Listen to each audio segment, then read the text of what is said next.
So I did just want to make a few quick comments on the paper, The Impact of Horizontal Mergers on Research and Development and Patenting, Evidence from Merger Challenges in the U.S. Um, First question, does the author motivate the paper? I think the author does motivate the paper pretty well. Although the first question I had was, will someone who doesn't have substantial knowledge of finance and economics and the implications of M&As or antitrust policy, etc., be motivated to even finish it? So I guess the question that I had was, why is this important to finance, or how is this important to a casual reader? The second question is, does the author add to the literature? I do think the paper does add to the literature if the paper is doing what I think it's intending to do. One thing that may clear this up is by enhancing, I think it's the third sentence in the abstract, the one that begins with our departure. So the intent in this sentence is obviously to show where the literature is lacking or how this paper builds on the literature but changes it. I guess where I'm confused is on which part of the sentence is the difference. For example, does the literature generally use vertical mergers rather than horizontal mergers? Is what you use to differentiate in the sentence, or are market concentration impacts a new way of measuring what you're trying to measure? Or maybe I'm overthinking it, and is the whole sentence in general just a new way to look at the effects of mergers on innovation?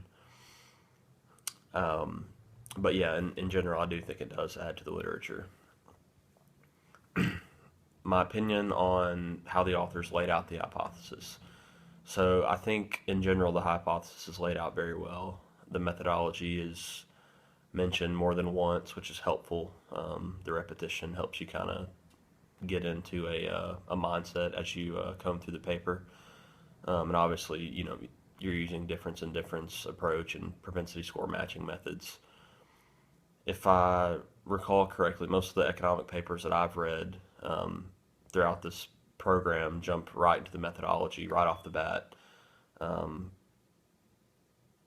that may sound kind of strange, but I guess what I mean is the author in this work lays out the equation intuitively, doesn't just come out and state the equation by using, for example, a sentence, consider a merger event as a kind of treatment statement.